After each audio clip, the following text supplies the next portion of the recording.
Hello, everybody, and welcome to the Lazarus Expedition's Director's Commentary, episode number 15. This is the penultimate Lazarus Expedition Director's Commentary, which is such a mouthful. We're going to have to find a new way of saying all of this stuff. So let's kick it off. You might want audio. There Let's you go. fucking go, boys. Whew. All right. Where did we leave off? Potato McWhiskey, I think you have something prepared. Oh, that's right, he does. I absolutely, totally remember exactly what we did in the last episode, and I definitely prepared for this whole rap battle that I'm supposed This is to do the at the start first of the time where episode. we've I'm got pretty some sure that we were extra fun chilling cam because we were work trying to get going rid of on, mushroom the elves, zoom-ins and the then close-ups. some elves appeared. We're They going to dropped skip us- through everything. I'm going to tell you where we are. They're on their way to heat stroke. They're on their way across the desert.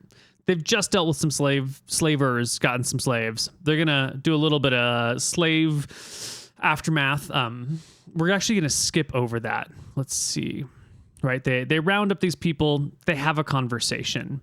So to start, this conversation takes us from minute 4-ish to minute 30-ish. So it's about a 26-minute conversation.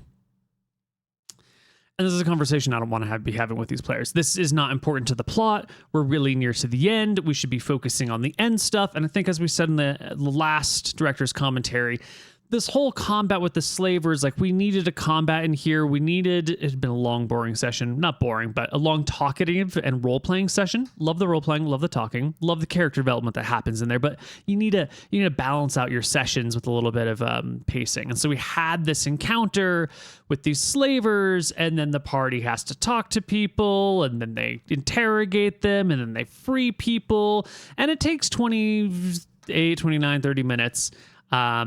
And it's good because we're, the whole point of Lazarus Expedition is we're going to resurrect good King Arnold, who's done all of these good kingly things. And one of the things that keeps getting brought up is that, he ended the system of slavery over in the Stormtide Kingdom. Thank you. And that's one of the things that we've been harping on, especially since Potato and Pokemon Challenges characters are technically enslaved by Julia Farseer. So dealing with the slavers and the slaves is important character building. But for director's commentary purposes, not much important happens, and it's kind of getting in the way because we're trying to build momentum towards next week's session, which is going to be the final session, and this is supposed to be the, let's get to heat stroke. And I think the session would have been better off just starting, having left that encounter. I think because of the time constraints of being able to play with people, we couldn't have the post-slaver battle discussion last session, so it had to happen this session. But that's not necessarily a great way to start off the session because you don't really remember what was going on. It's an awkward place to pick up the session. But time constraints be time constraints. You can't always deal with it. So we're gonna actually pick up our story around minute 30 under the journey continues. No, they look like they have been worn on a hand. They've got that platina that's growing on them. Good. We're talking about They're rings, pristine in your loot, I eyes. suppose. They're perfect, yeah. Thank you. Now, I did see people rolling hit dice. I took them So off. everybody, great. You rolled hit dice. Everyone gained. Well, you would People have are gained one before you resting. rolled Our them, so you should music actually get here what you- is pretty light and magical and fun. Okay. It's kind of hopeful. It's the music that time you'd for the use party. when you're starting a grand adventure, and we're very deep into the grand adventure. But as I was saying, this is sort of the beginning of the end. Plains, a river, a short section of hills, this desert, and then you're going to be there. How long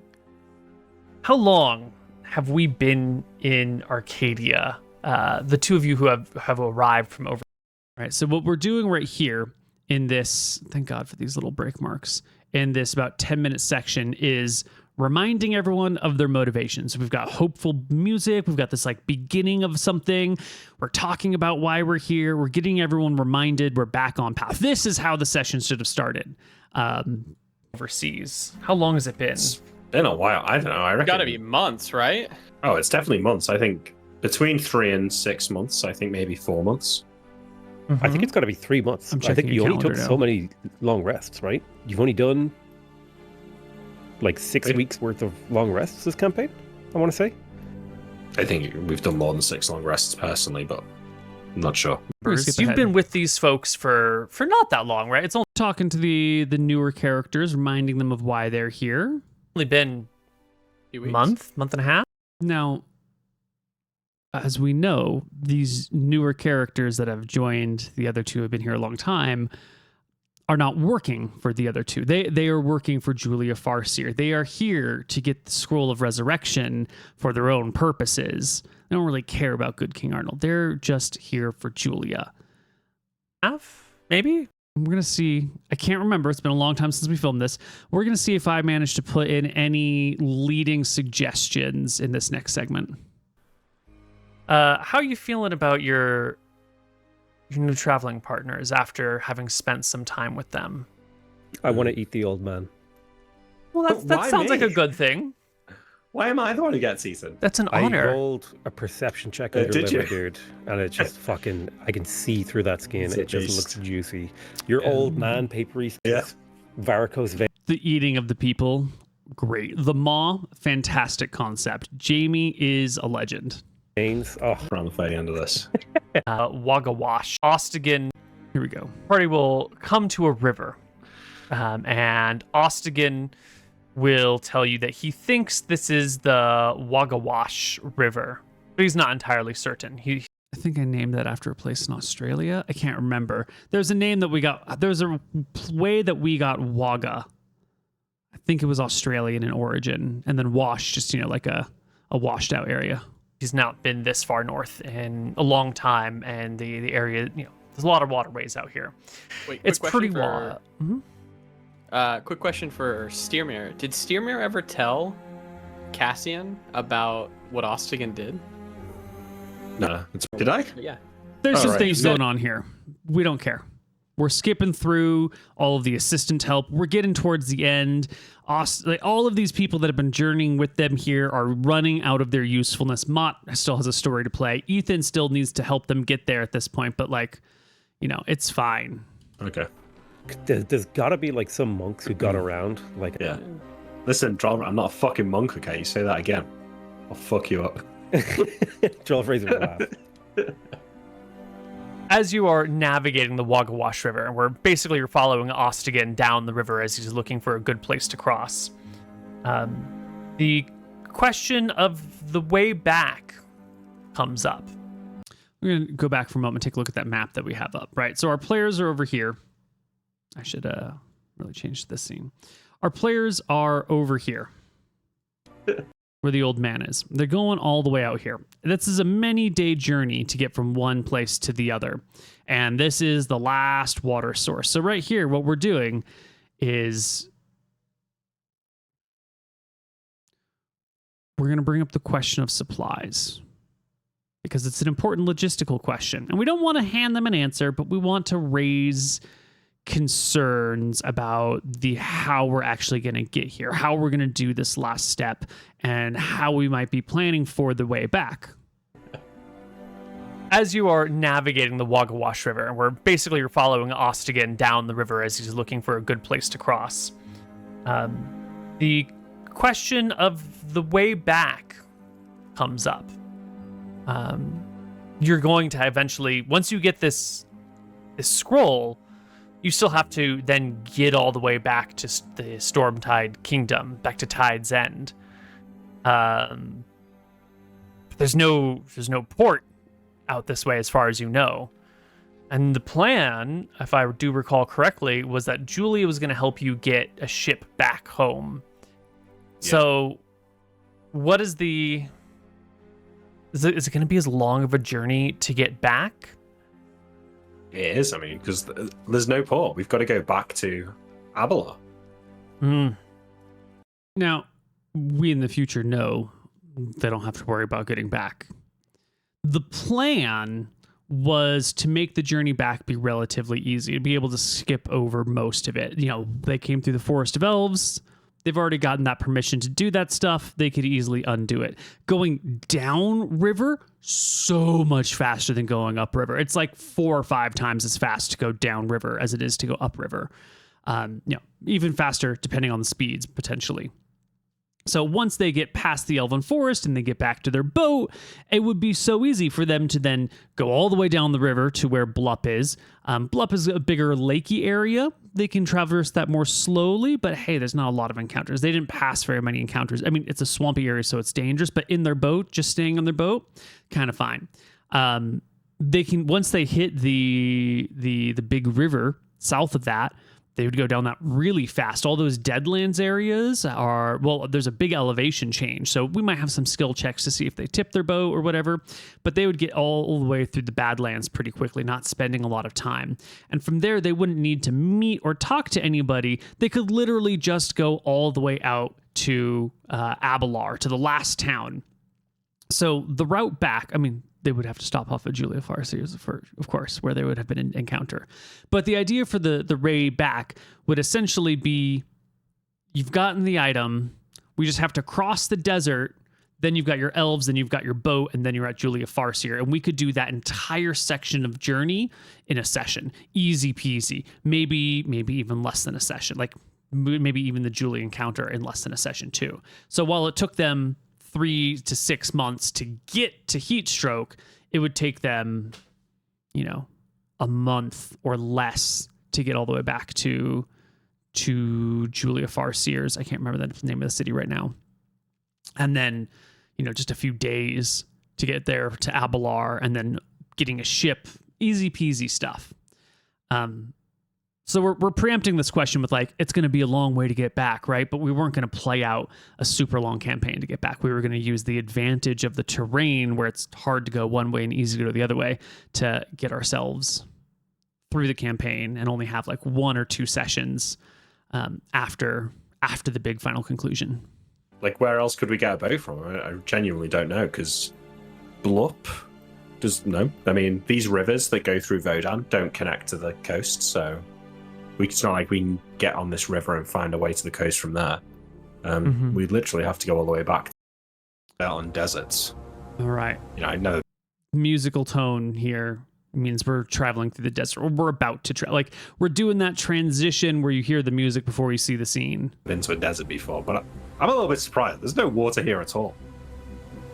It doesn't look like anything could live out here. Water for our journey. Yeah, but I'm noticing there's less water. There's no water around. We've walked for 6 hours. There's no water. Is this what? I know you're used to being on a ship, Steermere, but a desert is a place with almost no water. There might be an oasis inside. My landlubber friend, a ship is the driest place of all. Can't drink the seawater. It's mocking you. It's actually a good point. Are you not we often think about ships filling up with water and it not being a problem. You can just put some water in some barrels and sail your way across the seas. This is not director's commentary related. This is just a fun fact about the ancient world. But remember, these people don't have water treatment facilities. They don't have water purity facilities. It's not like where you go to the store and you buy a bottle of water, and if you just put it inside for 6 years, you could still drink it again. These are people filling barrels with just old river water and putting a lid on it and putting it in the boat. That stuff goes bad. Things begin to grow in there. That river water is filled with microbes and algae and all sorts of stuff. And that fresh river water is only going to stay that fresh for a short period of time. And so on long sea voyages, dehydration is a huge problem. You can't... I have not. You can only carry a certain time amount of water on you. Even if you were to quadruple the amount of water your boat physically carries, it will go bad. The water will go bad. So, but not a drop to drink. What he says right there, water everywhere, but not a drop to drink, is very much the reality in the olden days on boats. And that's if you had good water. If you had bad water, different creeks, different rivers, different streams have different numbers of civilizations and blah, blah, blah, all on them. So you could go to a place that has water, fresh water that you could drink from the river, but that water might go bad in 4 or 5 days. Or you could find a creek or a stream that's really clear right out of the mountains, not a lot of time for life to build in it. And so that water might last you 5, 6, 7, 8 weeks. So interesting old world mechanics that we really don't have to worry about for the most part anymore, because good water purification systems for those of us lucky enough to have them. Salt is good for meat. Would it not be good for drinking? It has the opposite effect on the body. It will dehydrate you and make you thirsty. Yeah. It's a cruel fate. Jexel clearly had a hand in designing the seas. Perhaps we could remove the salt from the sea and Yeah. No, we're gonna skip ahead a little bit. There's a cave here. It'll fucking work. Hey, let's go. Yeah, some things in the upper left-hand corner are for you to click. Have so much shit on You're this. just being British. No. Casting, did you roll double ones? Yeah, the first one is the real one. The second one is like I was just Wow. seeing how the new thing worked. But yeah, I got Well- the one out of the way. Cypher. I need you to make me. So we've got an encounter. We're going to the desert. We're doing the beginning of the end. We're in an inhospitable zone. There's not really a lot of room for combat encounters or creature encounters between this river and the town that they're going to, right? You're not going to be able to like run. I mean, you could have things in the desert, but the desert's not very full of life. So if we're going to have an encounter with another creature, it's probably going to be in the pre-desert area. So we have everyone roll perception checks, and then we take the person with the highest perception roll, and we tell them what they find. A check here.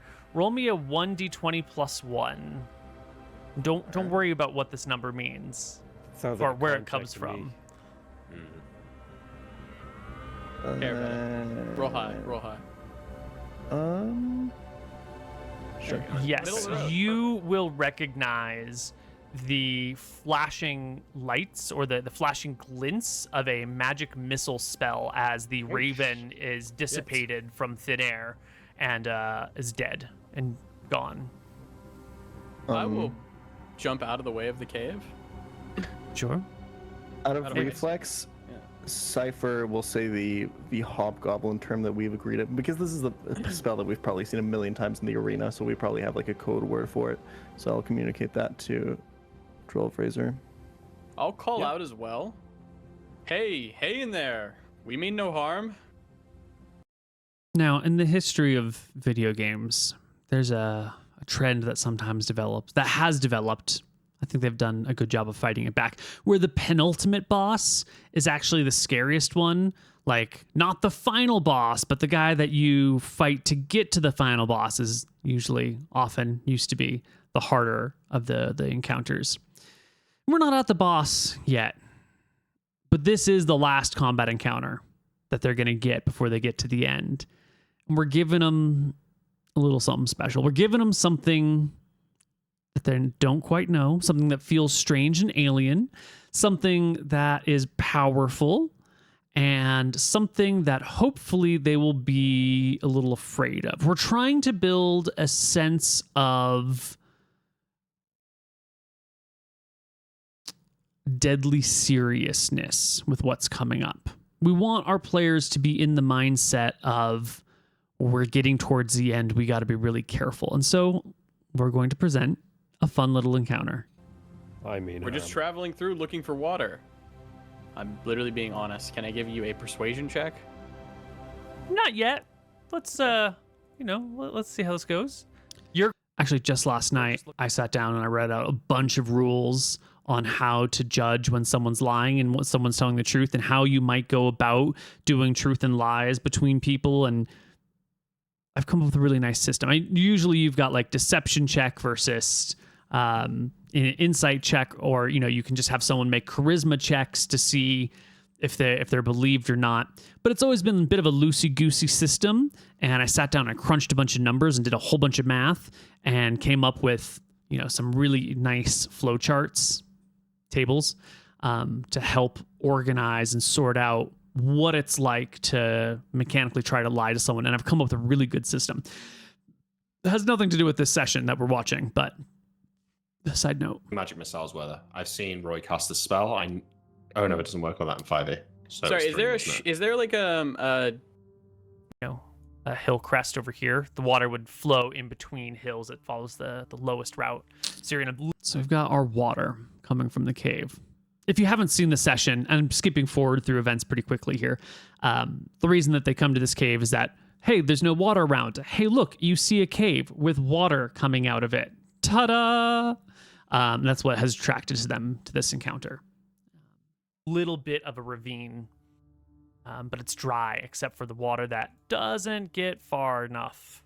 There's water coming out of this cave, but Okay, you got to I'll follow be Cassian's lead right then up and at the also edge of the step aside. cave to get to it, and someone's casting magic Now, when you missile say step spells aside, out are from you within the moving cave. so like to all the way to the cliff face that I actually want to back this up. Listen to this with intent. on either side of you, to your left and to your right, like Here we go.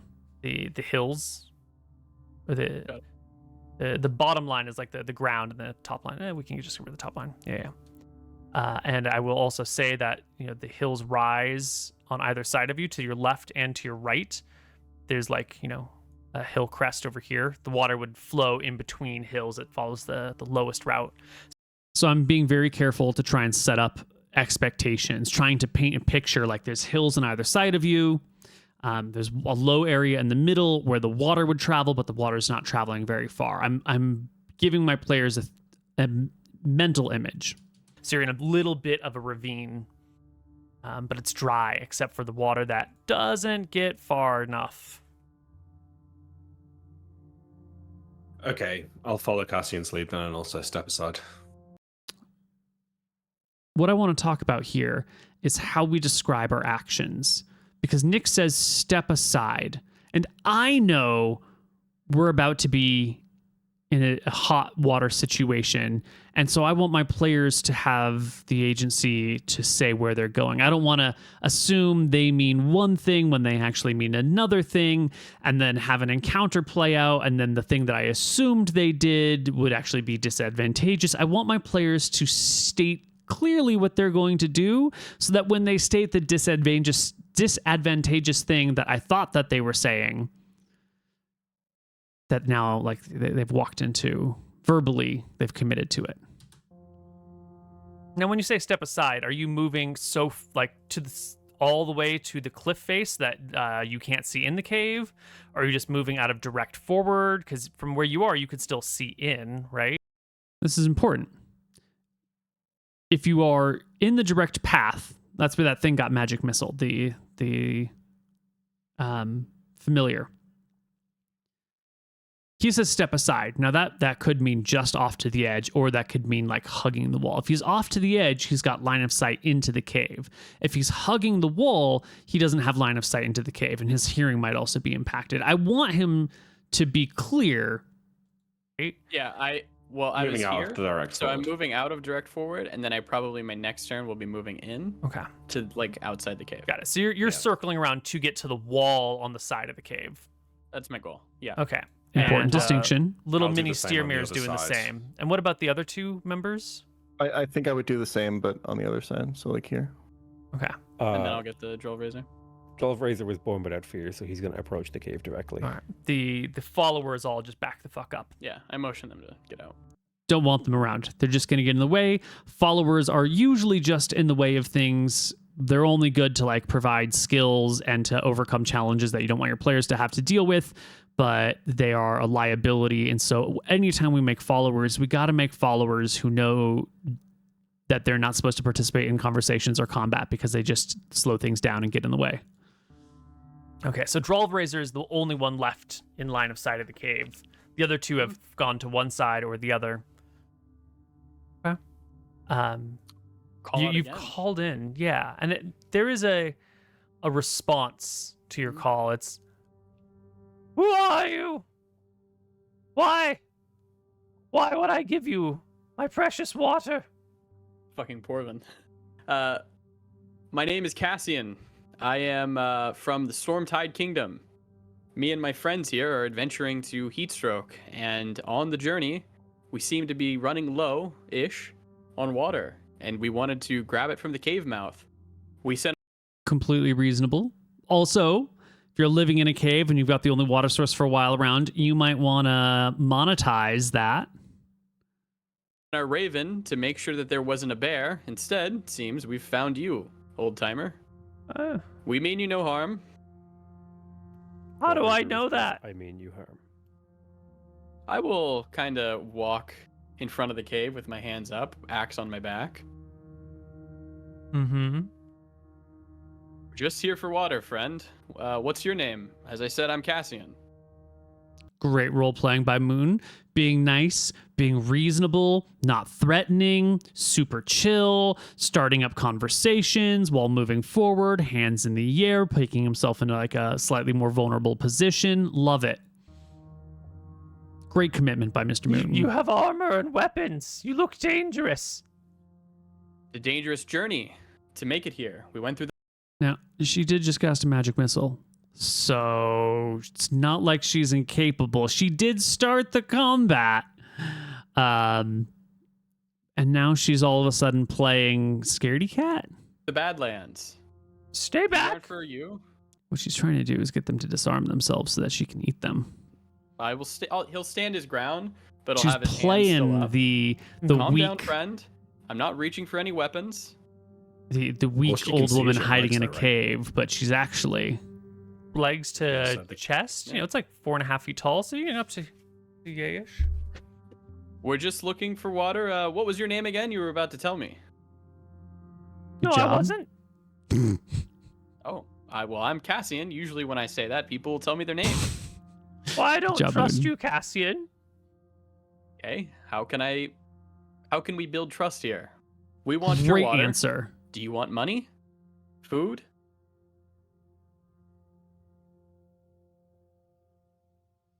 Gems?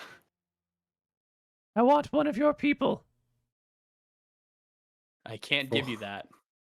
Now, the party has some useless fuckers. They could easily sacrifice one of their followers. And this encounter is our temptation encounter. This encounter, because coming up very, very soon are these trials.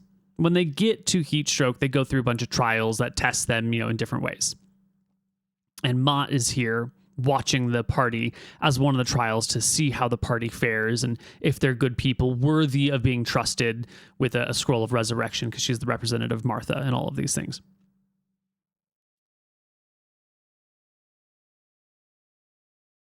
So this encounter is designed to scare them, but it's also designed to test them to see if they're worthy. Like, Ma has been observing and watching them and see who they are, and for the most part, they're pretty good, but they're also kind of murderous, and they like to eat people, but maybe that's just a cultural difference.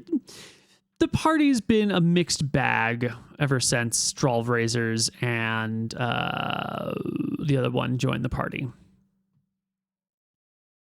Whoops. Oh, no. Hello, everybody, Oh, and no. and then dissipate.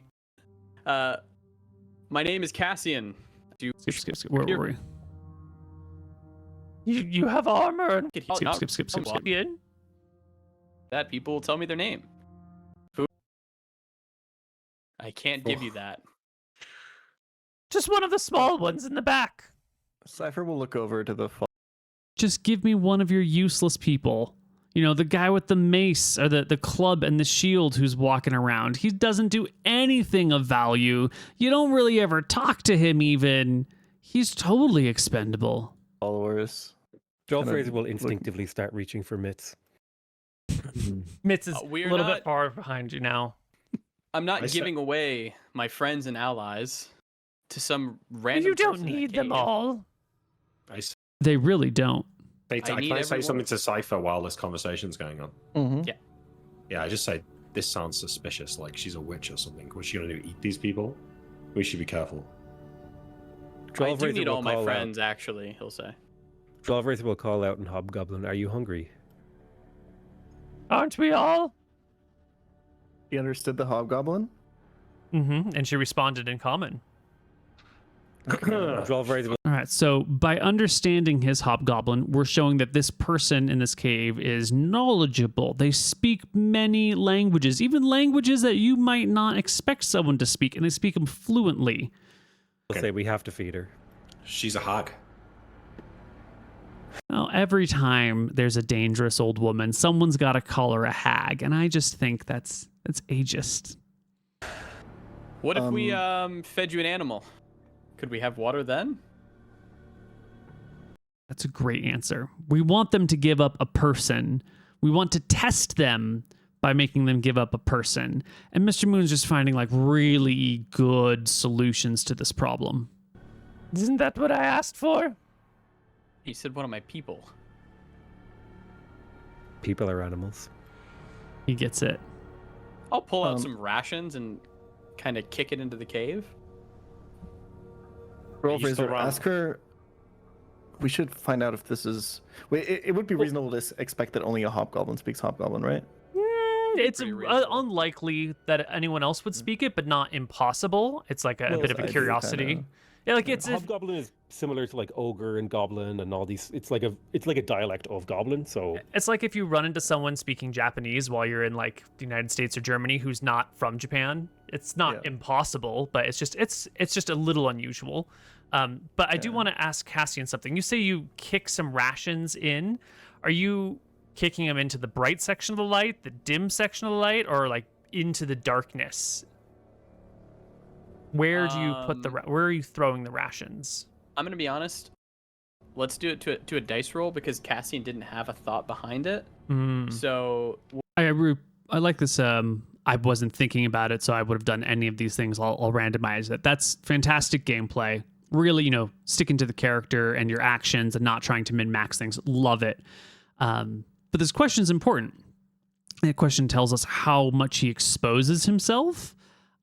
And wherever the ration, like if the rations land in the light, then whatever's inside the cave would have to come into the light to get it. And if they land in the dim, they'd at least have to come into the dim to get it. So where the rations end up would tell us a lot about whoever is coming to get them. And it would also tell us a lot about his exposure in the moment. And considering that we know this is a dangerous encounter, these little tiny things all of a sudden start to become really important. Does she have to step into the light to get them? Does Cassian risk exposing himself? I mean, he's already standing in front of the cave with his hands up, so he doesn't really care. But how, what are our risk factors in these decisions? we'll just do a 1 is the bright light, a 2 is the medium light, and a 3 is the darkness. Okay. Guess he kicks it into the bright light. Okay.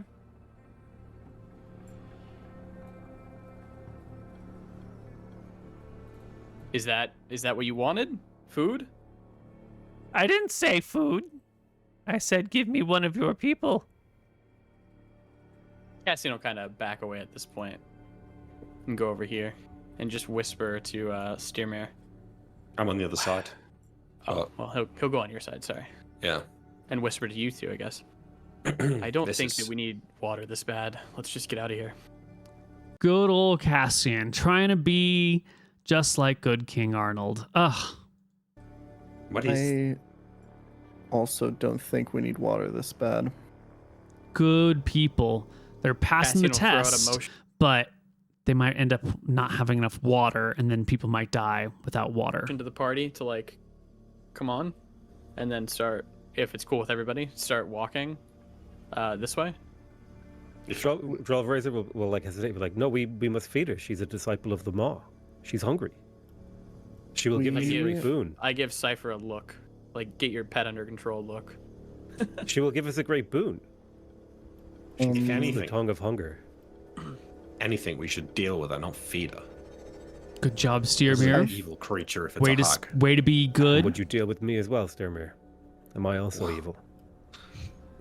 If that's a hag, then not the same as her. But you certainly have your moments, Droll Razors. At least you wait have for a- people to be dead before you consume them. Though. How do you know she's a hag? She could be a deity, testing us. I believe it is the Maw in there. We should feed it. I think this is not our place to meddle in. Say we leave the creature, the thing. We leave it alone. And These we are good continue on our way. options. I see how it is. You need your Your resources. God anyways, says Steermere. slaves are bad. Don't have slaves. Let the slaves go. My God says feed the hungry. Oh, we can't do that. We can't feed the hungry. We can't. Droll feed- He's so good. All right. They have some conversation. And he's trying to do it so where the party doesn't hear. Yeah, we don't speak Hobgoblin. Yeah, you don't have to whisper, right? Make me a Where the What'd you party say? you want. What are you hungry for? Right. Yeah, you could, check. We're getting to the 18. how evil is this creature? You will get a whisper back. I'm just gonna DM you real here. Okay. Oh. Spicy. Can I hear the whisper? No, Yeah, you're off you on do the speak side. You're having a conversation with Steermere. Mm, Cassian, my decision here is whether we can justify walking away and whether we shouldn't be morally obligated to kill this thing if it's what I think it is. Under no circumstances am I feeding it one of our people. Absolutely. I We just don't think it's a necessarily have place to feed to it one worry of our about this people. thing.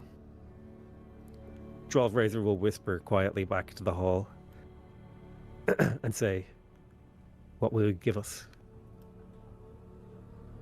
In Hobgoblin. He knows how to get it, Neal.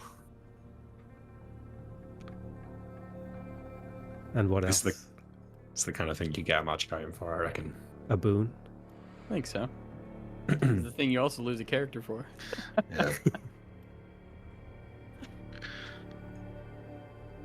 Yeah. okay. The thing. Here we go. I found my notes. I We just don't don't think it's a necessarily place. There is whether Where is it? It's right here. No, you're yeah, off you on do the side. circumstances am I feeding it one of our people? Thing if it, whether we can Steermere. There's a thing I DM'd. Here we go. Make me 12 Razor a- says. Good, so where the party doesn't want. Cave while these guys are talking, and like whisper in Hobgoblin and say, "What do you want? What are you hungry for?" And he's Great going to do it so question. where the party doesn't hear. Yeah, we don't speak Hobgoblin. Yeah, you don't have to whisper, right? Mm. Perception check. Ooh, Boom, where 8. the whisper back. Here we Nice. You will get a whisper back. I'm just gonna DM you real here. Okay. The things that he gets DM'd is that the creature in the cave says the small female in the back. And maybe she served her use, or maybe that comes in a little bit later. I think it's at the same time. They're talking about Mott. They're talking about the cleric of Martha, the one that they actually really need. But so we're being tempted here. Like, do you want to feed your cleric of Martha? And look at this face, huh? Look at Jamie's face when he reads what we're being told. Can Typing, I typing, hear the typing. whisper? Typing. No, Yeah, you're off you on do the speak side. You're having a conversation with Steermere. Cassian, my decision here is whether we can justify walking away and whether we shouldn't be morally obligated to kill this thing if it's what I think it is. Under no circumstances am I feeding it one of our people. Absolutely. have- I We just don't think it's a necessarily have place to feed it one worry of our about this people. thing. Razor will whisper quietly back to the hall and say, "What will you give us?" Her response is the In water. Hobgoblin. He knows how to get it, Neal. And what It's else? It's the kind of thing you get a magic item for, I reckon. A boon. I think so. It's the thing you also lose a character for. Yeah. The response to the boon is, I will not take the others. Because he wants the boon. He wants like some sort of great thing. This creature's not offering that right now. In retrospect, that would be a fun thing to offer. But also, we're in a spot where the players don't necessarily know the power level of this creature. They're assuming it's really, really high by saying you'll give us a boon. And it kind of feels like she might be powerful enough to do that. Even though we haven't seen anything from her other than you can't see her and she cast a magic missile spell. Ooh. So she literally could just be a first level wizard. And everyone's like, ooh, so afraid of her because we don't really know what's going on. Love it. Oh, see, he's not happy. All of these DMs will be revealed today in the after show. Make sure to go to patreon.com/saveordie and join under the Goblin tier to hear all this spicy hidden information in the after show we do after every episode. Razor will stand up and start walking towards the cleric.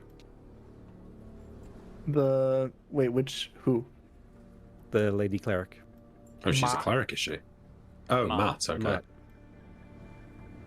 I mean, I watch until I- he. Yeah, I watched as well. Cypher- He'll feed her. We don't have a choice. We have to feed her. We have Cypher to. will talk to you in Hobgoblin for a second. Now that you know that all the thing in the cave said was the small female in the back, she served her use. I'll give you the water. Like, I'm not giving you a boon.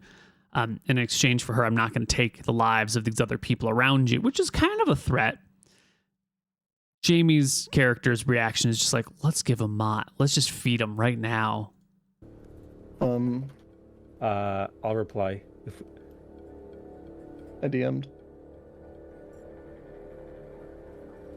I see them both I'll talking to each respond in other. I'll respond in Hobgoblin.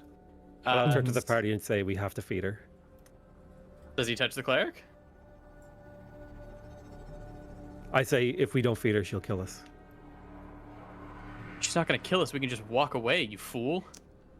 I don't know if we can at this point. We...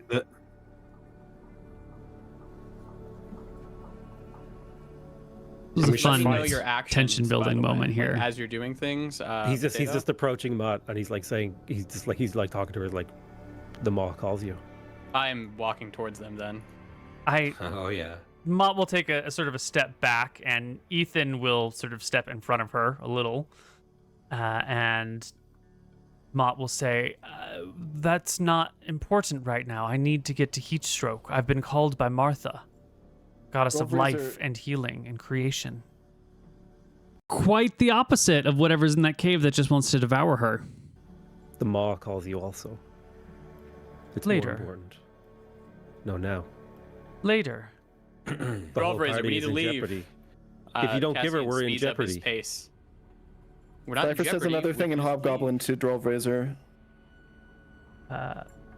Mitz and Ethan both stand in front of Mott while Austin gets the fuck out of the way. leave. Cassian is Showing Ostigan's not a fighter. Mitz is a brave warrior. And, Ethan's been around the block. He's an animal hunter. He knows what's up. hurrying. Yeah, so I can see that. Well, so far we've kind of been out of initiative. There's been some weird talking back and forth, but I think the situation before you respond is Drolv Razors is here, like right up close to these, while coming up from behind is not you, is you. Now, what we're doing here is super important. We're in a tense situation. Everyone's making actions and then declaring actions based on what other people are hearing and saying, and it's all happening super fast. So the right thing to do here is to slow everything down. We haven't always made this decision. There have been times in the recent past where a lot of things were happening quickly and we didn't slow it down and things got wonky. This is the right application for when things are getting very tense and moving very fast. Yeah. I'm waiting where I am by the cave. I'm not turning my back to the cave. Got it. Me neither. I'm staying where I am. Got it. Okay. Drolv Razor will say, he'll curse in Hobgoblin that Jan understands. Basically, like, fuck, I'm frustrated. And he'll return to the cave and he'll kneel in front of it again. If nobody stops him, and he'll say in Hobgoblin, like, they won't listen. And then he'll take out a knife and he'll cut off his small pinky finger and throw it far into the cave. How much damage do I take for that? You will permanently lose 1 off of your maximum HP. Yeah, he does it. Oh, that's how much respect he gives whatever And he the still thing is. casts spells without a pinky finger. Yes, you only need 1 hand for somatic components. The pinky finger is the least useful thing. He'll toss it as far back into the cave as he can, and he'll just ask, like, let me live. And what does the maw denizen say? What the fuck is going Go on here? now before I change my Drolv Razor mind. immediately stands up and leaves as fast as he can. Yeah, so he throws in the pinky and she's like, go now before I change my mind. Hey, After what's in that cave? You hear a noise from the cave, and he says, Yeah, it's we the all maw. start We need leaving. to leave. Mott, Okay. I want you to stay near I me bargained from for now our on. lives. We need to leave now. She nods her head enthusiastically, and the party let's gets get the the fuck fuck out. out. Yeah, okay. All right. The party did not succumb to the evil. They didn't get the water that they wanted, but they did not succumb to the evil. They didn't fall for the temptation. They didn't fall for the fear. We slowed things down for a moment when they seemed to get a bit dicey.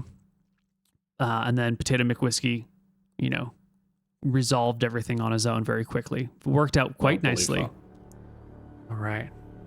All right, The we're going to move words into in- the in traveling section. Hobgoblin. A lot more reasonable than Drolv Razors. That was fucking insane. I'm good at the party travels. You know, there's some stuff that pops up. I don't know why I'm showing you the fan, but there's a fan there. And now we're going to get to heat stroke. We're just going to skip over the travel.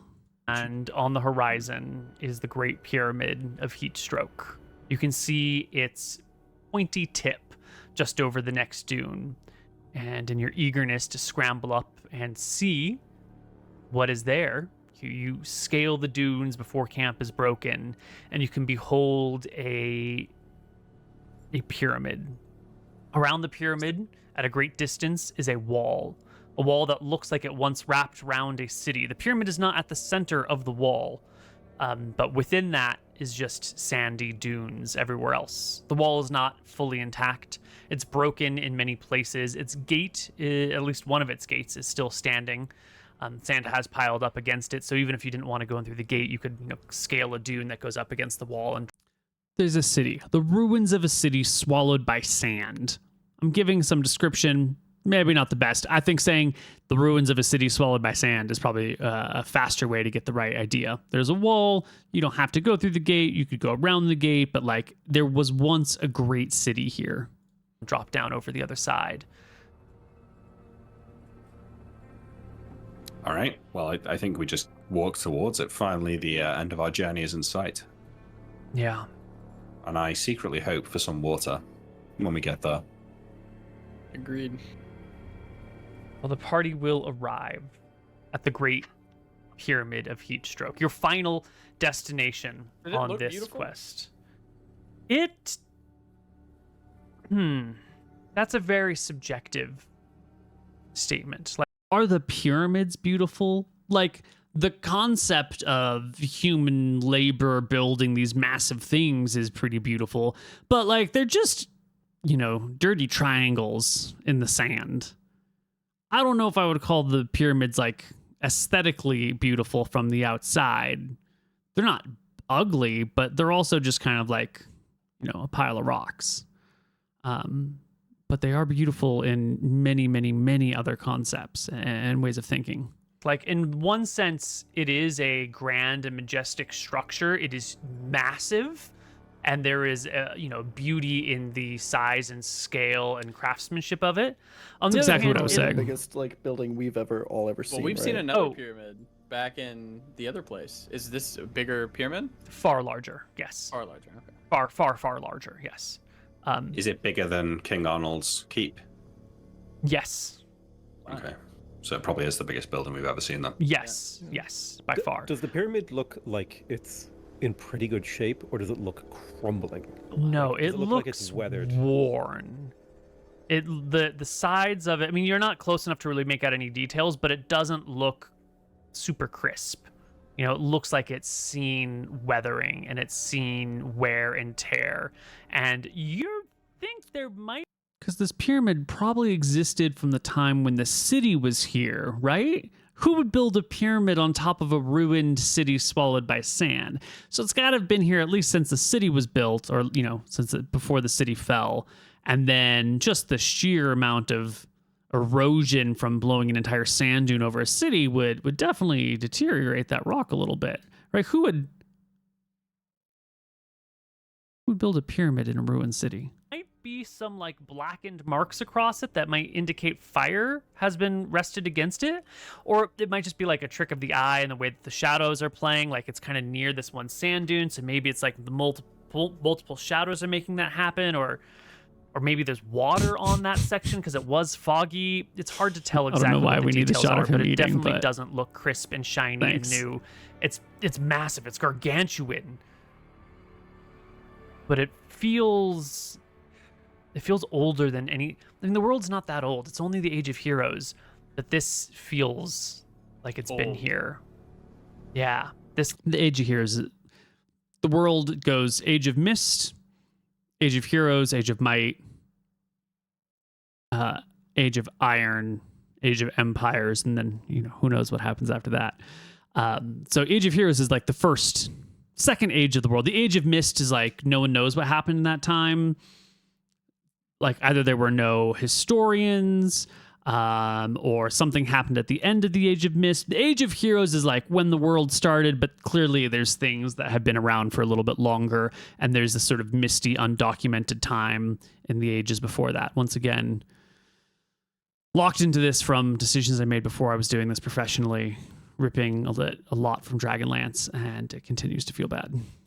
This predates everything. This is where the Maw came down to the world. Is that true?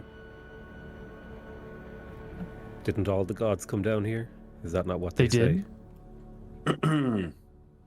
I'm not sure. The stories are murky from that time. I'm sure having trouble believing that men built this. Men didn't build this. This was built by the gods. Men I'm going to skip couldn't around a build little this. bit. There's some great role play. There's some fantastic role play. And if you want it, you can watch the episode. Close my eyes and say a quick prayer to Martha, saying, I am on a lookout for a well. Yeah. All right, so they've moved into the city now, and they're not just looking at it from a distance, and they're walking around. You will find one after not too long. The road will go through a market square, in the center of which is a fountain, and beside the fountain is a well. And when you get to it, though, it is just a shaft with a pit. There is no rope. There is no bucket. How you would get water from the bottom of this well, I do not know. I will throw something into the well to hear if there is water. What do you throw? Coin. Like a stone or a coin, yeah. Yeah, you can toss a coin. You don't hear the sound of splashing. Do I hear it hit the ground? No. It's too far down. You wouldn't hear it hit sand. Jawbreaker will take out rope and throw it down and let almost the entirety of the rope go down and then pull it back up to see if the end is wet. Oh my god. Same exact sound and concept at the same time. It is not. 9 months apart. I'll toss a platinum into the fountain and make a wish. The fountain, if I wasn't clear, is just dry right now. I collect the platinum from the fountain. No, not really. I do toss a platinum into the well. DM me your wish, please. Yes. Oh, come on, Neal. Don't give me that. Hey, give me a minute to don't do be my wish. jealous We'll that he continue thought on. of it. Bollocks to get a wish for that. Okay, I say See if I can find Maybe out this what one. he wished for. Hold on. Let's scroll. August 2nd.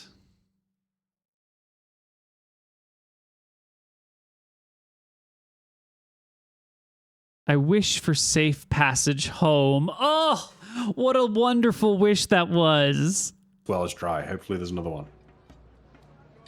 There you go. Okay. This land is intentionally dead. Crabman. As Jawbreaker forgot your name again. I do have a plan here, though. If we could long rest here, I could change my spell list and I could purify seawater. And that is a ritual. So if we can get 7 days, and I think I have enough spell slots left to make 7 days worth of water. But food. We didn't Yeah, so talk about food. Yeah, You've been but traveling through the We're gonna desert skip. for 6 days, and then it was through Purify. so if you cast it in the ocean- Logistics. You got to remember about the way home. You can't expend all your energy to get there. You have to plan for the future. Like, you would kill the creatures who were living on it, you know? Okay, It's- but we could recycle our urine then with it. Yeah, but that's probably not gonna get us enough water to get back home. Yeah. That's Might true. give us a day or two. Does Mott have purify water memorized? That's a good point. Purify food and drink. It is a ritual. Mott doing still civic knowledge. has Purify. She does not have Purify food and drink memorized. Or prepared. Okay, well, I think we need to look for more wells then. Mott, that's This is where everything starts to go crazy. Now, if you've seen this campaign before, you know this is the clutch point right here. This moment, the party is low on resources. They've expended spell slots. They've been traveling. They're talking about getting a long rest. We should back up. I think that we would just check the pyramid first, right? Because that's Let's back up a little bit. Hold on. For that. Okay, I say maybe this well is dry. Hopefully there's another one. There you go. Okay. This land is intentionally dead. Crabman. As Rawracer forgot your name again. I do have a plan here, though. Listen, Wait, we're just here. Hold on. We want to go back a little bit more. Yeah. You can toss a coin. No, back more. No. Covered. Most of it appears not to be. Somewhere in here, they said they need a long rest. I don't know where it is. Picking up the scroll, then the sooner we do it, the better. Or I'm prepared. Or 5 food and drink. Mott or Mott asks if you want to go. I think we need to look for more wells then. Here we go. Mott asks if you want to go just see what the pyramid's about first. Like, we're here. Okay. We've been traveling for so long. Let's go, but it's not. I suspect it might not be safe, but let's go and check it out. Maybe it is. This is But where the let's- gods want to test us. We'll either make it home or we won't. I think. And Rawracer gives out a big sigh and then looks Sturmir in the eyes. He says, any more screwing around, and we only lower our chances. Yes. What do you mean screwing around? We head to the thing. Rawracer won't answer. Roll my eyes as he walks away. Okay, let's go and check out the temple, because if it's as easy as walking in and picking up the scroll, then the sooner we do it, the better, because we've got no water, so we might as well. The pyramid has a front to it. The front faces the sea. And there is a set of steps that runs up it. And then there appears to be a singular doorway most of the way up. A fat, double-wide door. Yeah, okay, well I think I'll we'll ask walk Mott up and to that. Steermere. Should we ask for permission to enter the pyramid as well? Musical change because we're going in and it's nice and fancy and important and mystical. When we Mott get to the doesn't door, listen to you. perhaps. She ignores the conversation and begins ascending the steps. I'll grab her as she tries to ascend. Go ahead and give me an Saving throw? opposed athletics check. Acrobatics. She Your actively athletics tries to resist. versus her one of the two. She does. She tries to shake off his grip. I 16. put a hand on Cassian and say, leave her. You do get a good grip on her I wrist, hold and her she for a cannot. second, and then Throws he a- puts his hand on me and asks him to leave her, and I'll let her go. Yeah, okay. I pick up, so I'm with Matt as we ascend. We should go together, but I think we Yeah. can all go. Yeah, Yeah. I'll follow behind them. Okay. Rawracer will mutter that we should have fed her to the maw. Ostigan, Ethan, and Mitz mutter something about looking for dried beans, and they'll stay down below. Meet us back here, I say as I ascend. Mm-hmm. Look for water as well. Most of the way up the pyramid, there is a landing, and that this landing is the door frame. The door frame is open. The sun is already a little bit higher in the sky, so the sunlight doesn't shine into the door frame, but you can see in well enough. It looks maybe like 30 feet or so into the pyramid. There is a green carpet that runs down the middle and goes deeper in. And it looks like there are paintings on the walls that are still intact. Signs of a community, of a city with green trees surrounded by a forest. And those collection of people here holding water. There's a collection of people over here tending a shrine. There's a scene on a street with some folks doing ordinary things. Like there's one small person helping another put on a shoe. We're painting a picture of a thriving, happy civilization that creates great monuments and fills it with the moments of their lives. We're describing a place that's lush and wonderful with good things. The rumors are this is where the gods first came to the world, and this might have been the first city in the world, and it's the holiest place in the world, but it's also a complete barren wasteland where there are no more people, and this thriving civilization is destroyed and overcome with sand. Like, what happened to bring that place from a seeming paradise to this hellhole? Are the gods even good? There's some These are the questions I'm trying to imply. people spilling out of a tavern singing. There's the signs of life and city activity painted on the walls. And inside the temple, outside the pyramid. The air is cool. You're protected from the sun. The rock holds a lot of heat and keeps the inside nice and cool. And Mott will just begin to walk. I want to say something to Mott. Mm-hmm. Mott, now that we're here, where does your calling take you? Deeper inside the temple? Is there a specific place you're going to? She'll stop, maybe 5 feet in and turn around to face you. Say, we are here for our own reasons. I thank you for bringing me this far, but I feel compelled to enter. You don't have to come with me. I understand. Are you exploring randomly, or is there somewhere you're going? I don't know, but I must go. She's just following her heart. She knows that this is where she's got to go, and she's just trusting the process, as they say, and walking into the pyramid. Let us go with her. Yeah, I'm trying to ask, is she compelled in a certain direction? Seems like it. I mean, there's one hallway, so We follow her. Oh, okay. Yeah. yeah, it's a straight shot. All right. Well, yeah, we follow them. She walks in. She does not cast light. She walks into the darkness without trying anything. Drolv Razors and Cypher can see in the dark fairly well. The rest of you, not so much. Mott seems to be otherwise absorbed in something and sort of ignores your calls for light. Does anyone have a torch? I would, someone hurry, brought I would torches. hurry up here and probably I grab have her and torches. make her cast the spell. I mean, You have I like torches? All right. I like a torch. Yeah. Okay. I use my tinderbox to help you, and I'll grab a torch Right. as well.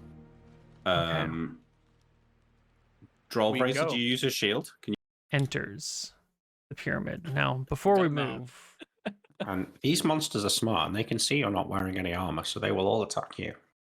yeah. Attack. Yeah. Yeah, way to ruin my grand reveal by using a funny voice. Oh, grand reveal, the monsters attack Nick. Who saw that?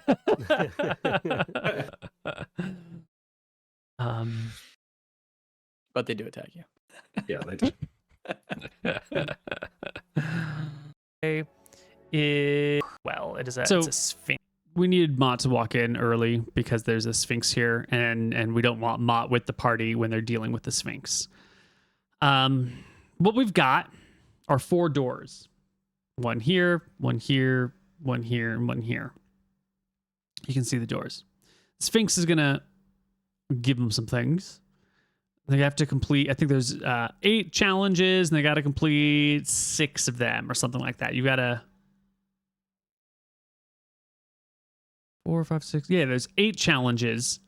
1 for each of the gods. Martha, Verasi, Malchus, Aster, and then Nadinus and Tempos, and then Illumis the sun god, and Falumbra the moon god. So the big 8 gods they all have a representative, and they're all going to give the party a test or, make judgment. And I think they need, it's either the majority, it's either 5 of the 8, or it's the super majority, like 6 of the 8. And I've already worked out ahead of time what all of these tests are. Some of them are really easy. If I recall correctly, maybe I'll just open my notes.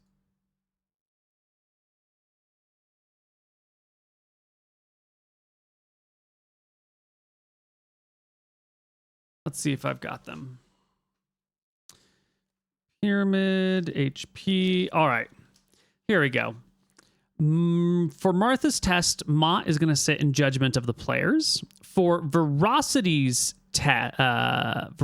judgment, she's already stayed good King Arnold's death and bought into all of this by Lady Lazarus, right? Like, good King Arnold died, Verasi prevented his soul from going to the afterlife, so that this sort of thing could, people would have time to decide whether they wanted to resurrect him or not. So she, at the behest of the great paladin, Lazarus, stayed his soul and is like, cool, if you can get the scroll of resurrection, he can come back. So Verasi's already in.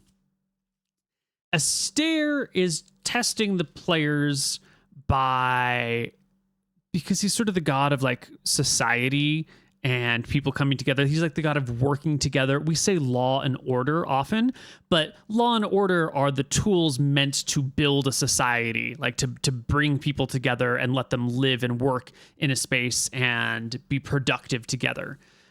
So Astaire wants to know how this is going to help your people, and yours underlined here. So how is getting this scroll a good thing for society? And this is an explanation, and you've got to sell them on it, and you've got to truly in your heart believe it. More than anything, Astaire isn't really testing the party. More than anything, Astaire is trying to make this an important moment in the party's life and help direct the party to be good people.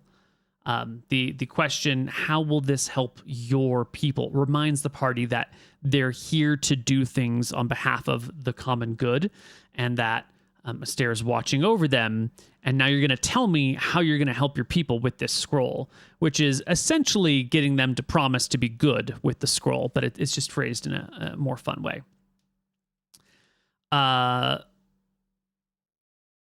Malchus is just very excited for Good King Arnold's return. He's the god of humans. He loves humans. Good King Arnold caused so much chaos and started wars and started doing all these great things. Malchus loves Good King Arnold. He's great. For some reason, the goddess of death and the god of chaos really want him to come back. Tempos wants to know, like, philosophically, what makes one worthy of resurrection? And this is kind of similar to the Astaire's test, where it's more about the role playing in the moment, and it's more about getting the party to appreciate the significance of this event, and to ask like real hard hitting questions, like why would you want to resurrect people? Now, this question also doubles down because this question brings a little bit of attention to the problem that not all of the party is actually here for Good King Arnold, right? Like, how will this help your people? Also hits that a little bit. What makes one worthy of resurrection is a really good question, because the answers that our party are going to have are kind of different in theory. I can't remember what the answers were. We'll get to it. But Drawled Razors and Cypher might not think Good King Arnold is worthy of resurrection. And if they have to say that right now in front of the gods and in front of the rest of their party, we might get that party infighting happening sooner or later. Nadinus is just opposed. Dead should be dead, and once you've dead, you should stay dead, and she doesn't want anything to do with this. She does not want the party to resurrect him at all. Falumbra says, if you are the only one to solve these trials, what will you do with the scroll? Which is similar point. If you were simply in charge, what will you do with it? And that is really going to bring the Drawled Razor's Cypher problem to the forefront. And Illumis will approve if one of the PCs sacrifices them in a fire pit or is sacrificed. We should also say that Nadinus is not on board, and so she's going to try and fight the party. She like summons monsters to fight the party on her behalf. The dead should stay dead, and then I think it's mummies. The party doesn't end up actually getting to all of these. They die a little early. Sphinx standing before you. Mott, you stopped to light a torch, you hurried. The length of this hallway is... You don't see Mott by the time you get here.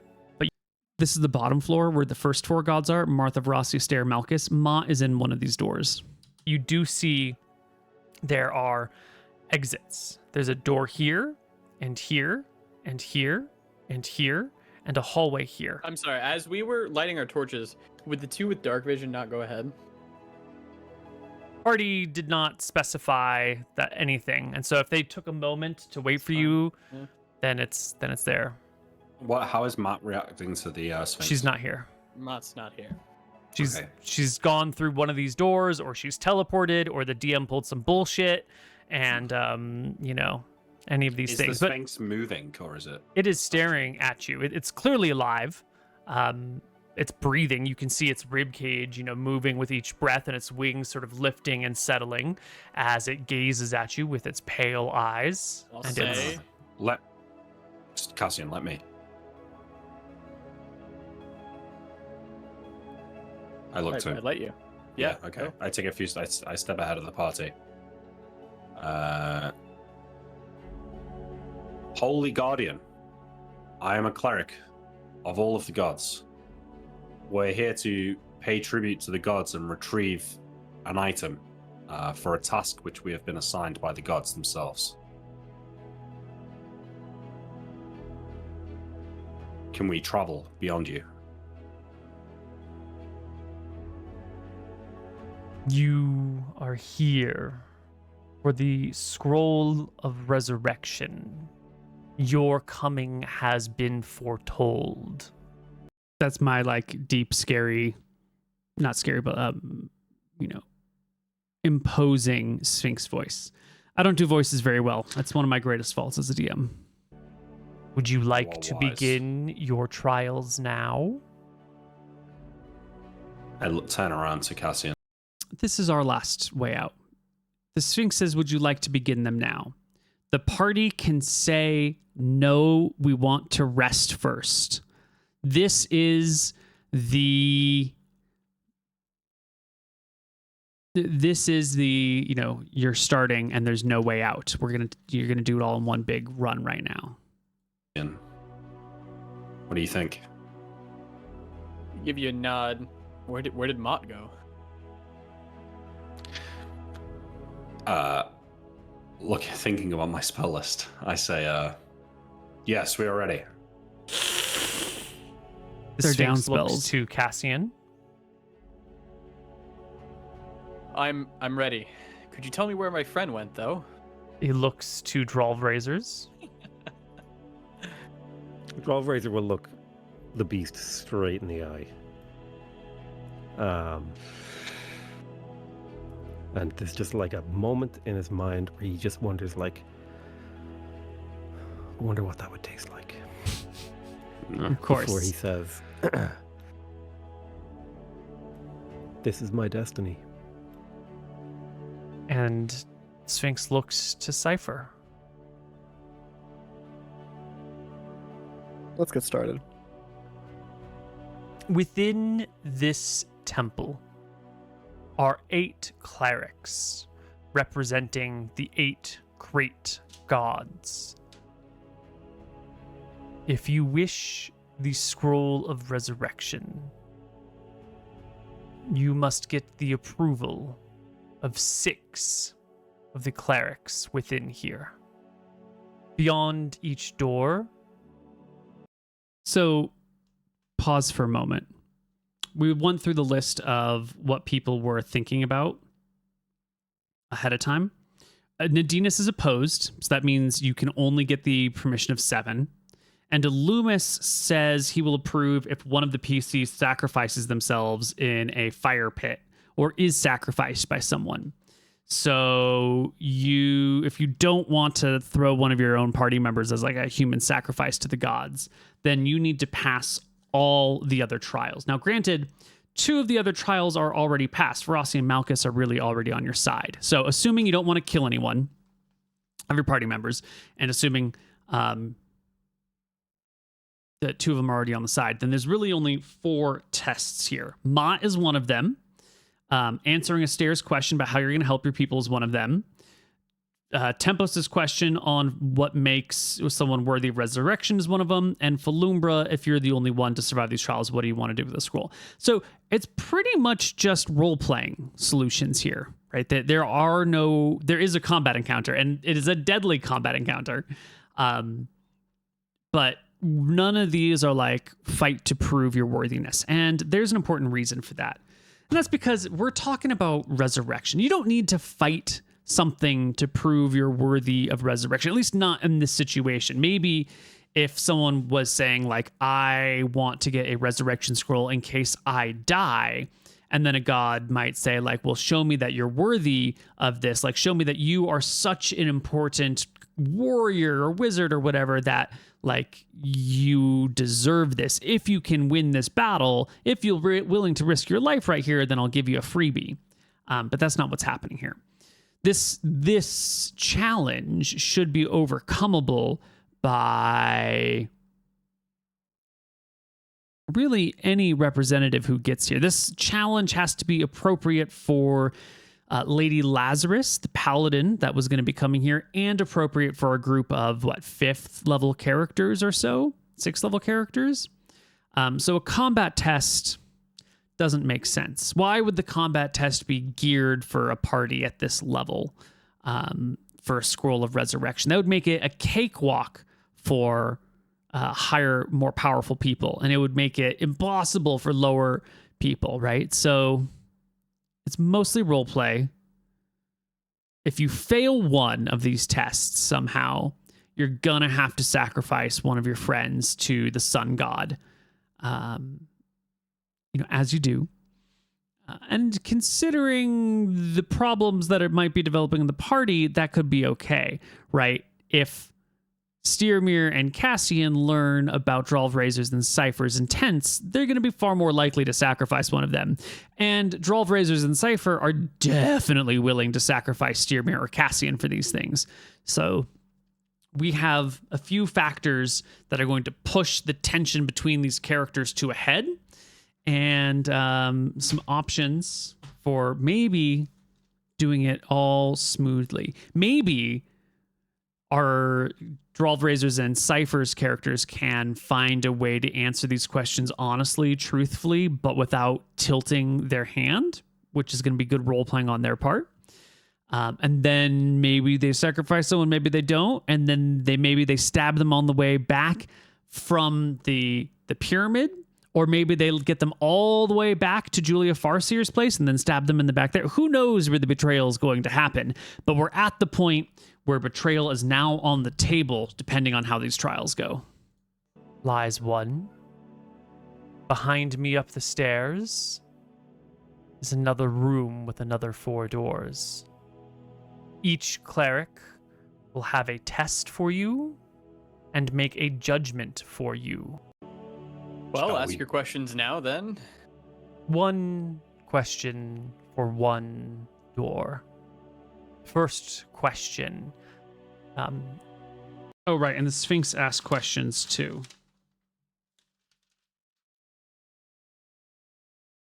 I thought I had questions laid out for the Sphinx. Did I improvise all these Sphinx questions?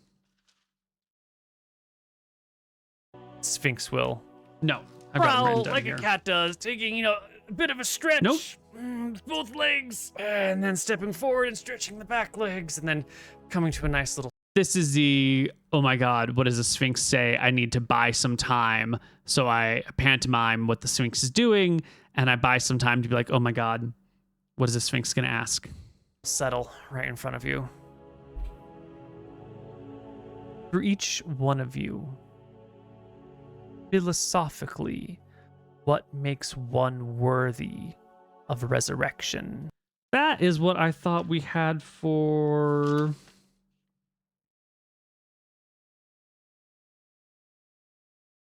My notes wrong?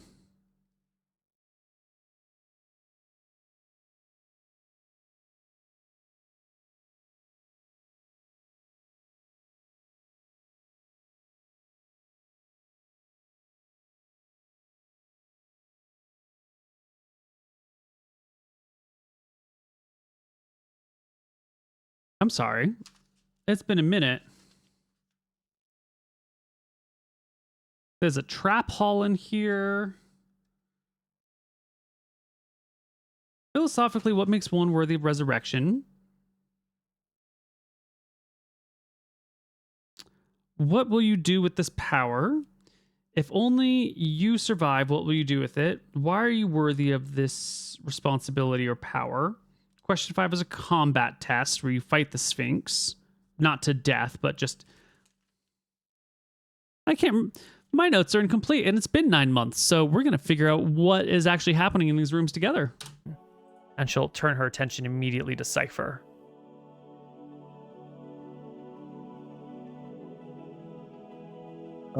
Cypher's gonna think. She's never thought about this. Cypher doesn't have to answer. She's just staring at Cypher the way a cat does. You know, occasionally like licking its whiskers. I turn around to confer with the party. And will say a combination of honesty, goodwill, and Okay. Here we go.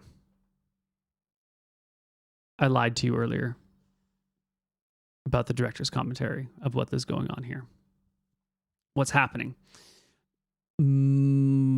Martha's test, based on con and fortitude, it's get Mott to the temple in one place, and the judgment will be whether or not what Mott has seen on the PC's journey so far. Veraces is a test of courage and strength, where you fight an ogre magi, and if you fight the ogre magi, like she's already on board. You don't need to convince her. There's a test and there's a judgment. The judgment is on board already. The test is the ogre magi. Astair's test is based on charisma and nobility, and it's to order the party from most important to least important. And he'll ask, how will this help your people? Malchus's test is a trap hallway, and he just wants to see the return of good King Arnold, so that's mostly the same so far. Tempos's test is int or clarity, and it's each hex shall stab your soul like a knife. Each hex shall drain a year of your life. And then like there's a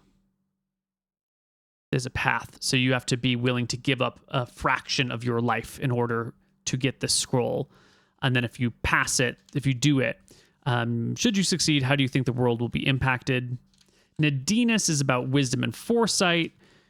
She's got zombie guards and mummies and the spirit guardian spell, and she doesn't want, the dead should stay dead. Let's see what happens when they don't, is the full quote here, which is why she summons undead. Falumbra doesn't have a stat or a trait, neither does a Loomis. Falumbra's test is to speak with dead companions about their demise, and their judgment, Falumbra's judgment would be, who will you be when this is all over and done? Loomis has the trap hallway where you take d6 damage per tile, and you'll show your devotion to the task before you by burning to death one of your own. Okay, there we go. Extraordinary ability to do good in the world. I think someone who's done great things for the world and who was taken away before they could do many more. I just want to clarify the phrasing of the question. Were they asking what makes one, as in like someone? So the Sphinx, Astair's question, how will this help your people, has a lot of overlap with the Sphinx here. Again, what we said earlier, god of community, god of social structures and whatnot. The Sphinx asks a bunch of questions that are all designed to slowly ramp up the pressure to divide the party apart, like we had said before.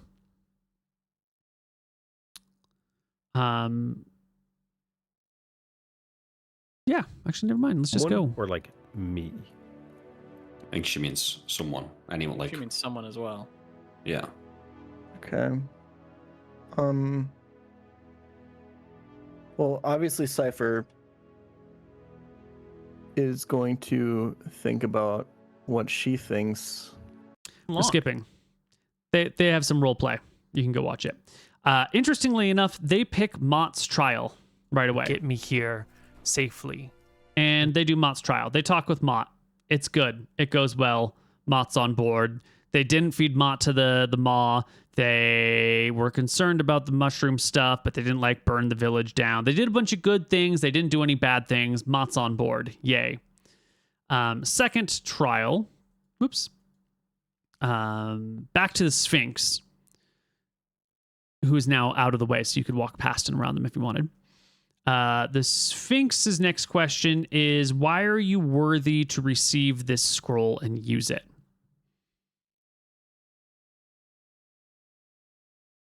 It's a good question, right? We're building the base of how we're going to realize the party's problems and, raise the tension between the party. Why are you worthy? Pretty good question. Up next, we have this encounter, a combat encounter, I believe, with in the corner. a ogre The cleric magi. behind the altar is a cleric of Verasi, an elf. And she looks at the party and says, That's the elf that last session, then with the Elven Woods, and the Elven Woods like, oh, one of our clerics have already gone off to the Heatstroke Temple. That's that one. Cleric of Verasi. You might not expect that from elves. enjoy your test. Initiative. And Let's roll go. initiative. Now, I know a moment ago I said you shouldn't have a combat counter because it doesn't make any sense. And I stand by that statement. But also, I wanted there to be a combat encounter. And so I think this combat encounter doesn't make very much narrative sense, but it does help break up the monotony of roleplay after roleplay. You don't want everyone to burn out on roleplay all the time. You want the pacing to be good. So conceptually, not a great test. But for game pacing, good. There is a fight. No one dies. Well, he almost dies, but he doesn't in the end. He gets wounded. To put a body. You're one. She's still there. I wouldn't know anything about that. All right. Next question is, what shall your group do with this power? This is much more direct. This is the beginning of our players maybe infighting, and I do want to see what they have to say about it. For more. But We'll say round. you asked the questions, but I asked the Sphinx. I know you asked the questions, but there wouldn't be any chance that you or Mott could help with this. I wouldn't know anything about that. Sphinx isn't going to help them, but they're not going to say you can't go visit Mott. Maybe you we'll ready? return to a room we have been in previously. There's nothing in the rules about A dog Returning. playing basketball. Damn it. See, when I say there's nothing in the rules, that's exactly what my brain is thinking. And this guy's a genius, and he just picks up on it right away. May we return now? I ask. There's nothing in the rules about it. Okay, then we'll start to walk towards the room. This is for you, Steermere, another 30. They get Ancient healing. gods. Where's the question? We will. Does this sound ask? The Lazarus expedition. Please. Sphinx chuckles. Good. Here we go. A scroll of resurrection is great power indeed. What shall your group do with such unimaginable strength? We'll use it for good. We will fulfill our Fulfill our obligations. destiny. And We'll use it for good. We'll fulfill our obligations. We Resurrect. actually said the exact same thing. That's insane. Yeah. and resurrect good King Arnold, as has been ordained and blessed by both Verasi and Martha. Now, when Nick gives his answer here, he says we're going to fulfill our obligations as has been ordained, and we're going to do this thing with it, right? He gives like the full 100% answer. Potato McWhiskey, who gave his answer at the exact same time, I said the exact. We will fulfill our fulfill our obligations. destiny. And will fulfill our destiny, is what he says, which, if you're not paying attention, if you're not thinking that he's about to betray you, sounds pretty good. But what he's saying is that, like, we have a plan. We're going to follow through with our plan. Our plan is to get rid of these fuckers and get this scroll back to Julia Farseer. Actually Resurrect said the exact same thing. That's insane. and blessed by both Verassi and Martha. Those were easy tests. You walked with one, the other was the beginning, which would make this all possible. Do you really think the remaining 6 will be on your side? Can you even name the remaining 6, cleric? Esther, Nadinus, Malchus. We're good. It was pretty good. Falumbra. He's so close. How many is that? Medina's 4. Malchus. Verassi, Malchus, Esther. Did you name your god? Verassi. And he's this. We're skipping You have forward. this power when you can't even name 8? The most important 8 gods? Pass. I mean, I don't. Could be an It doesn't Them matter. all. But you have not told me what you will do with this power. He's Here we go. Yeah. May we choose our next door then, Sphinx? He's named them all. But you have not told me what you will do with this power. That one has, but the two of you, Cypher and Cassian Rin, what I've would already you said. I'm going what? to use it for good. And resurrect don't- good King Arnold. Resurrect Good King Arnold. That's an answer. I don't intend to use its power. I'm merely here to get the power to the right person. Great answer, right? Because in retrospect, we know he's going to give it to Julia, but he's being humble. He's not lying to the Sphinx, but he's saying things in a way that anyone who doesn't realize that he's about to betray them wouldn't pick up on. Good role play. Well said. Please pick a door. Steer me. That was Next door. Okay, with Fucking Next door. It actually looks like a trap. Which cleric would this be? Think. every cleric. We can try. Which cleric? Okay, now when you open this door, This one right here. hallway looks different from all the others. Instead of it just being a boring plebeian hallway, this hallway is clearly studded with ropes and holes in the walls and sigils engraved upon stone and strings dangling and pulled taut across the ground and chains hanging. So the party skips this one. They say we're going to come back to it later. To get through this, there is a dex saving throw. The DC is 14.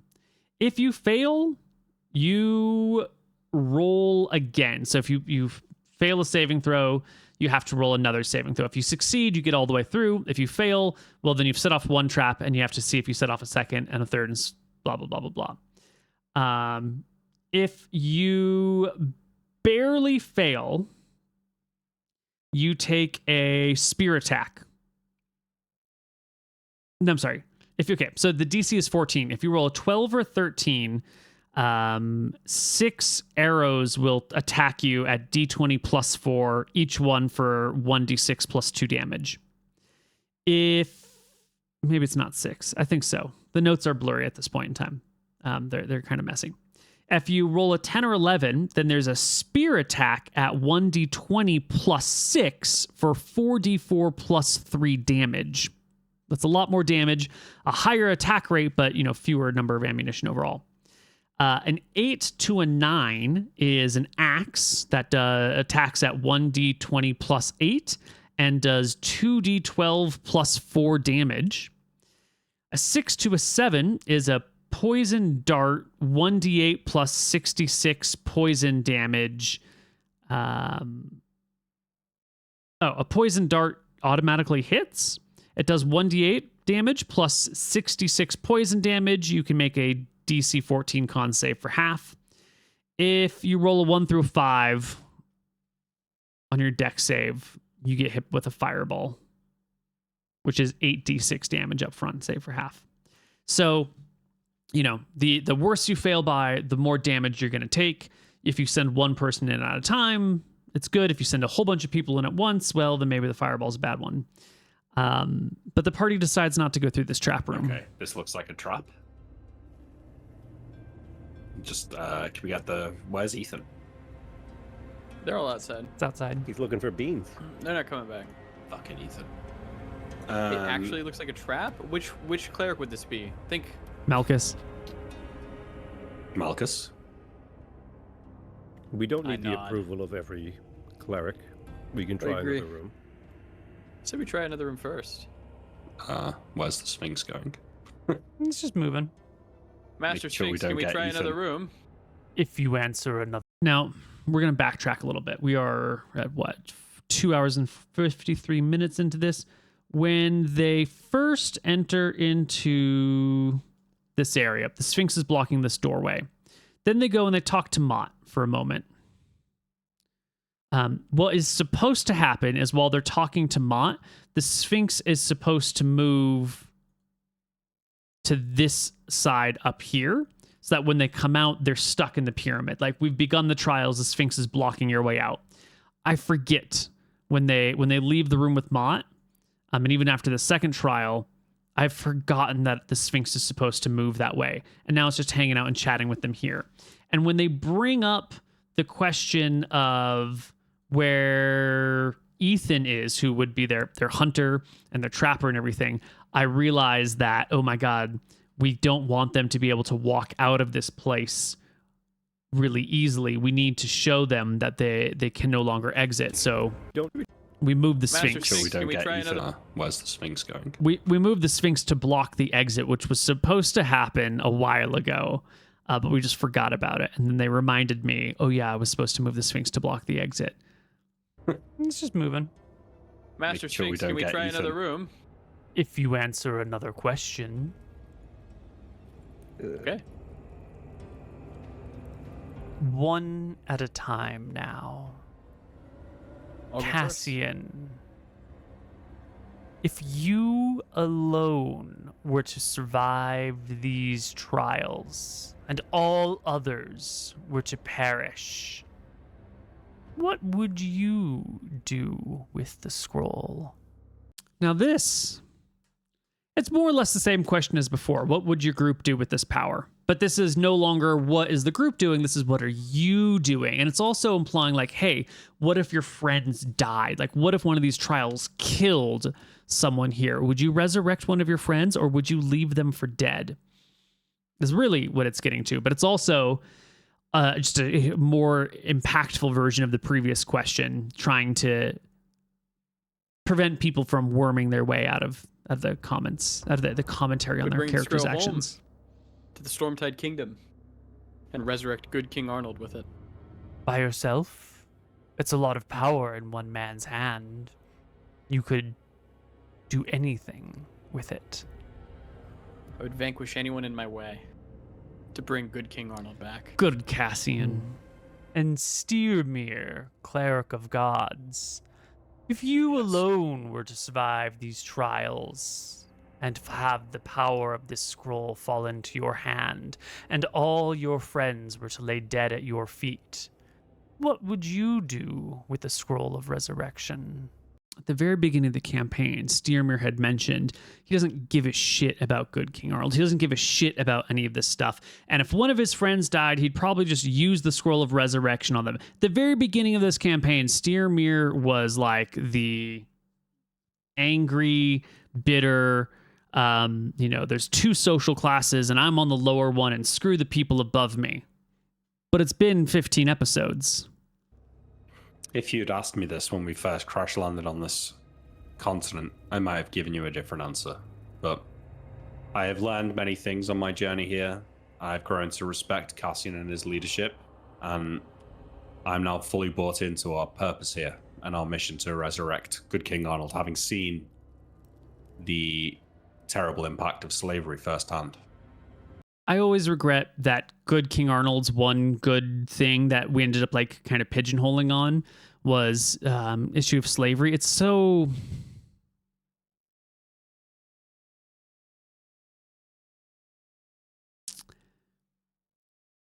in the modern era, it's so obviously such a clear-cut case, and it feels sort of weak to be like, oh yeah, the obvious bad thing is a good thing that we should, like, that's why he's good. I should have built out Good King Arnold's character a little bit more. I want like answers about, going off and in some of his lore that we talked about earlier, or that we wrote earlier, he had gone on these holy quests, these crusades, but they weren't crusades to conquer people. It was like, there's a vampire 5 kingdoms over. Let me get my army together and we're going to go crush the vampire or the evil dragon. And then they go and destroy the monster and then they just leave. And like they leave everything intact. And if they steal, if they kill a dragon and there's a bunch of wealth, then they redistribute that wealth back to the people. Like these wonderful, excellent crusades that Good King Arnold has done, very much not like the Crusades of the Middle Ages, were some of his great deeds. And I really wish we had ended up focusing more on them because those seem like more contemporary ways of talking about someone's, good or bad, being like he ended slavery. Feels a little bit like, well, he fought the Nazis. It just feels a little cheap. It feels a little easy. It's maybe like it's too lofty and it's being too oversimplified. That's one of my regrets about this campaign. So I think I would look to see out the end of the mission. I would try and return home and use the scroll for its intended purpose.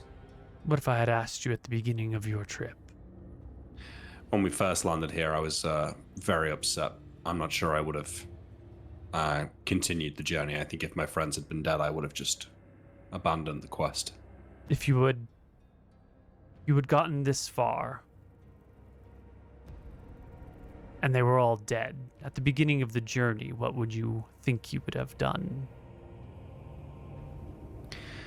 It's difficult for me to say. I have no family to speak of, at least none that I know. Whatever, we're going to skip the rest of this answer. Would you use it on your companion who you fought with for so long? This would not happen. Me and... Wait, because we're done. Here we go. Here we go. Cypher Quickclaw, if you alone were to survive these trials and your friends were to be laying dead at your feet, what would you do with the Scroll of Resurrection? Would you use it on your companion who you fought with for so long? Great question. This would not happen. Me and Drollfraser will either die side by side or live side by side. If there's an opponent that's strong enough to take him down, then he will take me down as well. But Cute. in the world where that could happen, I would do with the scroll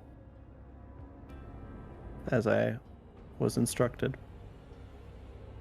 and bring it back to Julia. And Roll Razors. He answers directly. He spills the beans. If you alone were to survive these trays. Let's go back. As I was instructed and bring it back to Julia. And Roll Razors.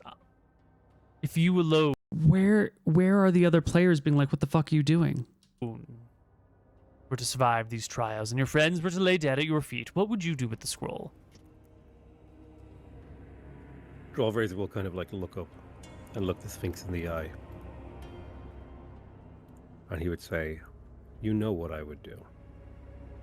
And he'll lick his lips. He would eat it. Tell me. I want you to speak it into this space. I would bring it back to Julia to get it to where it belongs. Go ahead. Because Julia's supposed to help the party out. The party's supposed to return to Julia, and she's going to help them get on a ship and head all the way back because she wants to facilitate trade. And what a great opportunity to facilitate trade, because she just wants to know, there's a lot of money to be made. There's a lot of things, there's connections, there's people. Julia's really invested in getting Good King Arnold back because it's going to help her out. So bringing the scroll back to Julia, they work for Julia. They're Julia's slaves. You know, that's also part of the party's plan, right? These two aren't here for good King Arnold, and yet they've both just said, "I'm going to give it to Julia." I don't think the other PCs have quite picked up on that. They don't mean as the next step in the road. Ahead now. Pick your door. Go down this door. There is a sign posted on the door as you get here. It's written in the common tongue. It says, "Your test, should you choose to accept it, is to order your party. The person in the front is the most important person in your party. Second most important person following them, and the least most important person at the back. Now, this is one of my favorite tests because it just creates conflict in the party. Also, the door's unlocked, right? There's no right or wrong answer to this test. It's show me who you think is like create order and structure in your party. It's Sister, God of law and order. He wants the order. He wants to know who the most important person is so he can talk to them. But it does make the party have to pick someone who's the least important, which is hilarious and fun. Do not enter until you have arranged yourself thusly." Drawbridge will start pushing towards the front of the party. That's a good one. And he'll say, "Good luck surviving the desert without me." What do you have to help us survive the desert? I'm the one who's making water. Without me, you'd have died of thirst. Blood is drinkable, but Steer It's me. not. it's cold at night and hot during the day. Not really. A hut. The We same. don't have to argue over whether the capable, battle-hardened hobgoblin or the old man are more important at surviving the desert. I think we should think more about what the signs means by important. I doubt that they meant The good most at important surviving the person desert. to getting this scroll back to the mission right now is Steermere. He's the only one who can create water. The second most important is Drollvrazers. He's the one who puts up the hut and keeps us safe on our journey. The third most important is either me or Cypher. I would say it's probably Cypher to keep Drollvrazers in check. And I would say I'm the least important. I don't think that's true, Cassian. I agree that I should be first. As a cleric, and has the ability to create water, that makes sense. You're our leader here, and we wouldn't have made it this far without your leadership. You're the one with the connections back home to make sure the scroll gets where it needs to be. I think it should be me, and then you, Cassian, and then Cypher, and then Drollvrazers. Do that. Okay, it doesn't matter, but they do order themselves, and it's hilarious. The Stormtide Kingdom has been in disarray. And they ask how this will help your people. And there's some interesting answers, and there's some interesting roleplay. We're skipping ahead through this stuff because this is director's commentary. If you just want to watch these things, you should just watch these things. But here's our little Astaire guy, some people talking to him. One of the things that we see when we come into these rooms is that there are other doors that lead into other places. And I have a map here of where these go. There actually is an entire 1, 2, 3, 4, 5, 6, 7 layer pyramid. Or, well, there are 7 layers below where the party is right now. And there's good stuff in there. There's interesting things. There's things worth talking about, but the party never got to see it. So, big bummer. Our staircases down to deeper floors. Would you like to visit them? No. They are unlocked. I will not stop you. Is it dangerous? Everything in this pyramid is dangerous. In that case, we shall return to the Sphinx. Yeah, I'll head up. Is it dangerous? Yep. Okay, I'm out of here. All right. Mr. Sphinx, could we go past this way? Yeah, we're just fully ignoring the Malchus corridor. Yeah, I think for now. We only need Okay. 6. We have 3. I have more questions for you, but perhaps they are best asked next week on the Lazarus expedition. So that's gonna be it.